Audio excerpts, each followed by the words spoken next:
Hello बच्चों, चलिए दिए गए प्रश्न को समझते हैं। निम्न स्थितियों को द्विघात समीकरणों के रूप में निरूपित कीजिए। हमें बताया है दो क्रमागत धनात्मक पूर्णांकों का गुणनफल 306 है। हमें पूर्णांकों को ज्ञात करना है। चलिए प्रश्न को समझते हैं। मुख्य अवधारणा की बात करें तो मुख्य अवधारणा होगी द्विघात समीकरण का मानक रूप। द्विघात समीकरण का मानक रूप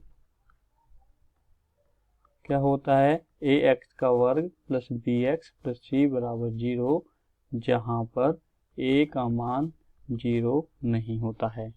प्रश्न में दी गई जानकारी को लिखते हैं। दो क्रमागत धनात्मक पूर्णांक, तो माना कि प्रथम धनात्मक पूर्णांक है x, तो द्वितीय धनात्मक पूर्णांक होगा। क्योंकि क्रमागत है तो क्या होगा?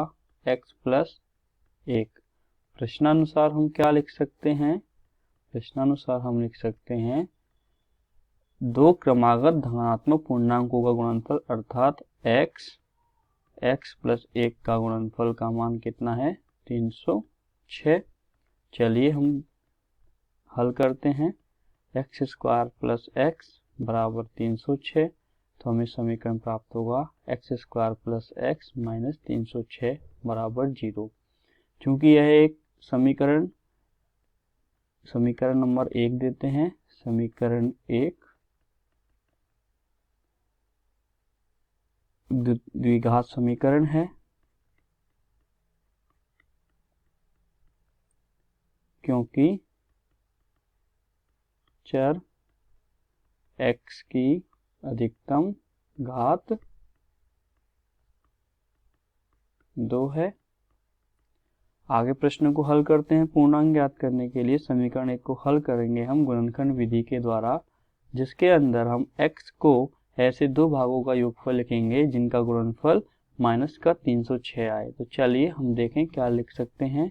हम x square plus 18x minus 17x minus 306 बराबर 0 लिख सकते हैं। तो आप देखेंगे कि 18 प्लस माइनस 17 हम करेंगे तो हमें प्लस का 1 प्राप्त होगा। 18 गुणा 17 करने पर, माइनस के 17 को करने पर हमें प्राप्त होगा माइनस का 306। तो चलिए हमें जो मान लिए हैं x के पद के दो मान वो सही हैं। x उभयनिष्ठ लेंगे तो x प्लस 18 बचेगा माइनस 17 x प्लस 18 बराबर 0। तो यहाँ से हमें क्या प्राप्त होगा? x प्लस 18 x माइनस 17 बराबर 0। तो इसका मतलब क्या है? इसका मतलब है या तो x प्लस 18 बराबर 0 होगा या x माइनस 17 बराबर 0 होगा।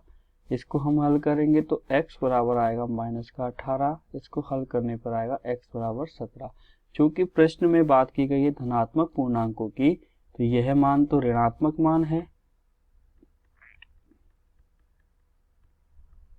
इसलिए उपरोक्त मान अमान्य होगा। अतः हमारा x बराबर 17 होगा, क्योंकि यह एक धनात्मक मान है। अतः हम लिख सकते हैं, अतः प्रथम धनात्मक पूर्णांक होगा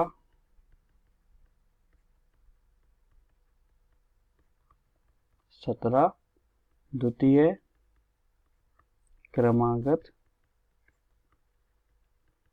धनात्मक पूर्णांक होगा 17 प्लस 1 18। हमें प्रश्न में यही ज्ञात करना था, दो धनात्मक पूर्णांक जो हमने ज्ञात किए हैं। अतः आपको समझ में आया होगा किस प्रकार हमने मुख्य अवधारणा की सहायता से प्रश्न को हल किया है। आशा करता हूं आपको यह समझ आया होगा। धन्यवाद।